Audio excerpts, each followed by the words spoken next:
It's the third Saturday in October. And you know what that means. It's time for Tennessee and Alabama.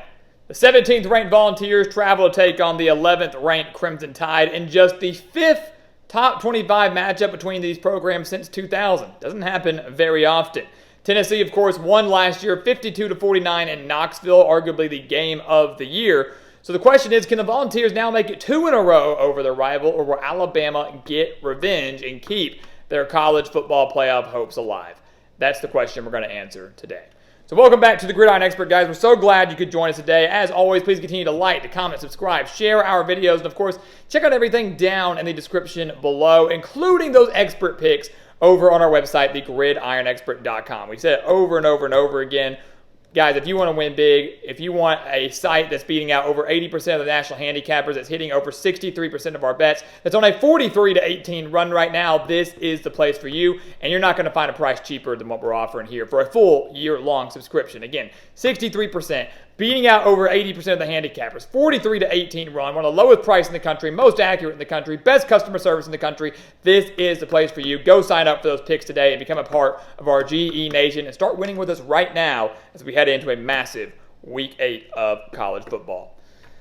So let's take a look at this game, guys. I mean, Tennessee, Alabama, a fantastic rivalry game. It is one of the more underrated rivalry games, I think, in college football. But, you know, we forgot about it for so long, I feel like, because Alabama just dominated the series, right? I mean, Alabama just, what was it, like 16 straight wins prior to last year before Tennessee finally pulled off the upset. So not much of a rivalry if you're not contributing much to it. Tennessee now getting back to the point where they can do that. They pulled off the upset last year. The question is, can they do it again this year? Take a look at the offense for the Volunteers. They're relying really heavily on the run game, and that's how they're going to have to win this game. I'm going to be honest with you.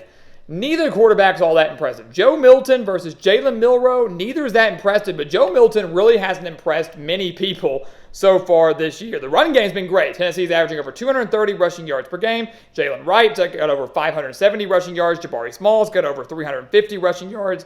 Joe Milton, though, yeah, he's thrown for over 1,200 yards. Yeah, he's got 10 touchdowns, just 4 interceptions. Those aren't terrible, but he has yet to have a 300-yard passing game. He's only had one game where he's thrown for over 250 yards. That was in the loss to Florida when he threw for 287. And he's fresh off a game where he completed just 50% of his passes for only 100 yards against Texas A&M. Tennessee relying on the strength of their defense, their run game, and special teams to win them that game. Milton made a lot of mistakes, had a lot of missed throws. Just really wasn't delivering against a solid A&M defense. Not to take credit away from them, but Milton did not perform well.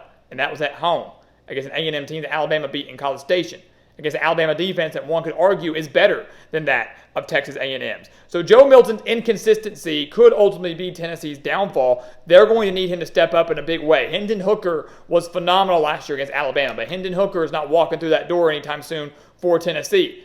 They won that game last year behind the strength of Hendon Hooker, behind the strength of their offense. Run game was solid, but Hooker delivered. Milton is not Hooker. He's not going to deliver that way unless he just comes out of nowhere. And that's what Tennessee's going to need, is a remarkable performance from Joe Milton. Take a look at Alabama and their offense. I'm not going to dog on Tennessee and not dog a little bit on Alabama. They're inconsistent offensively too, no doubt about it. But Jalen Milroe seems to be finding his stride, seems to be hitting his stride. You know, ever since he got benched against USF, he started the first 2 weeks, didn't perform well against Texas, didn't play at all against USF. Alabama's offense was so bad in that game, Nick Saban was like, yep, we're going back to Jalen Milroe. We're going to ride and die with him. He's been good. Ever since that game, he has thrown for 948 yards, 6 touchdowns. That's all coming in his last 4 games. That includes a 321-yard, 3-touchdown day against Texas A&M and a pretty solid day last week against Arkansas, where he delivered throw after throw after throw to give the Crimson Tide that narrow victory over the Razorbacks. Right now, the problem for Alabama more than anything is up front. It's their offensive line. It's a major concern for them. The line is not nearly as good as it's been in years past. They've allowed 31 sacks this year. They've got to do a much better job protecting Jalen Milroe. Got to do a much better job of opening up running lanes for Alabama's running back like Jace McClellan. They're averaging over 150 rushing yards per game. That's great. But again, if they cannot protect their quarterback, or if Jalen Milroe does not have the pocket awareness to roll out, escape the pocket, use his legs, which he hasn't seemed to be doing nearly as much as maybe we thought he would, that could be a problem as they face off against Tennessee, and a Tennessee defense that flexed their muscles a little bit last week against Texas A&M. They did a pretty good job. They're only allowing about 300 yards per game, which is not a bad mark at all. They held Texas A&M to 277 yards last week in that win in Knoxville. They forced 2 turnovers and held the Aggies to 54 rushing yards on the day. They're allowing less than 110 rushing yards per game so far this year, which once again to me means that Jalen Milroe is going to have to win the game through the air. He's capable of that, right? I believe he is. Alabama would love to have some balance. They'd love to be able to utilize their ground game. But if Tennessee comes up there and snuffs it out and says, Jalen Milroe beat us, I think he can do that. But obviously that's less than ideal. Last 2 weeks he's proven he can. He beat A&M through the air. He came through clutch against Arkansas, beat them through the air. But as we mentioned earlier, can he do that under pressure? Tennessee so far has 24 sacks on the year. If they dial up pressure like they did pretty well last week against A&M, that could be a bit of a concern for Jalen Milroe. He's not going to be able to deliver and stand in the pocket and make those big-time throws over and over and over again if he's constantly on the run, constantly getting flushed out of the pocket, or constantly forcing themselves back into second, third, and long situations. So if you're Tennessee, force them to win the game through the air, but never take your foot off the gas when it comes to pressuring him. Alabama defensively, yeah, they're going to lean on that a little bit. Milroe's getting better, and the more he gets better, it's one of those things that as a quarterback, I think the better he continues to play, the better Alabama as a whole is going to continue to play. But the defense has been a very big strength for Alabama so far this year. This is a game where kind of the same recipe that I just mentioned with Tennessee. I think you've got to go out there and force Joe Milton to deliver. I think you have to say, Alabama, 2 things. You've got to find a way to slow down the ground game, right? If you allow Tennessee to go out there and keep up their average, rushing for over 200 yards in a game, rushing for 180 yards on you, you're not going to beat Tennessee. You can't allow them to go out there and just torch you on the ground. So, and I personally believe that Nick Saban's going to come up with a master plan to stop that, to slow that down. I say, Joe Milton, we know you've got a great arm. That's great. Anthony Richardson last year at Florida had a great arm. That was great, but he wasn't able to do much.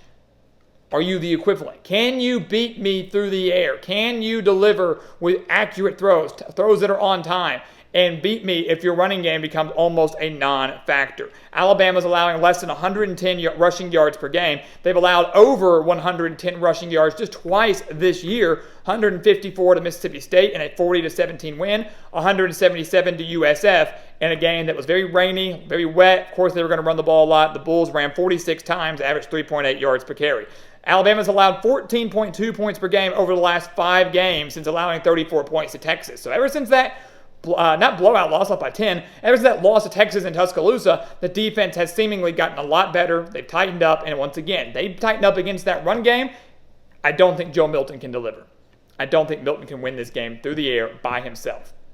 So ultimately, guys, as you can see, where we're leading with this, we are picking Alabama to win on Saturday, and the 3rd Saturday of October in Tuscaloosa. This is a major revenge game for them, right? And this is great. I mean, a top 25 matchup, a rare top 25 matchup between Alabama and Tennessee. Stakes not nearly as high as they were last year, but still very important. I mean, both teams only have 1 loss. So a loss here for either team, I wouldn't say completely eliminates them from SEC title contention. Alabama would be in a better spot even if they lost than Tennessee would, being in the same division as Georgia. But playoff hopes, if either team still has their hopes and sights set on that, are gone with a loss. So a playoff elimination game, if you will, for the Volunteers and the Crimson Tide. Ultimately, guys, I've got to go with Alabama. They've got the home field advantage here. Tennessee has not won in Tuscaloosa since 2003. I like Jalen Milroe over Joe Milton right now. I think Nick Saban devised a good defensive plan to stop the run, force Milton to win the game through the air. He can't do it. This is the game that I think is relatively close. I don't think it's going to be a blowout by any means, but Alabama will prevail. They will win this game, and the Crimson Tide will keep their college football playoff hopes alive with a revenge victory over the Volunteers. So guys, as always, thank you so much for watching us here at the Gridiron Expert on YouTube. Make sure to continue to like, comment, subscribe, share our videos, and of course, check out everything down in the description below, including those expert picks over on our website, thegridironexpert.com. Again, some of the best college football spread picks in the entire country. 43-18 run right now. Do not miss out on those picks. Go sign up for those today for a full year-long subscription. And once again, guys, as always, thank you so much for watching, and we'll see you next time right here on the Gridiron Expert.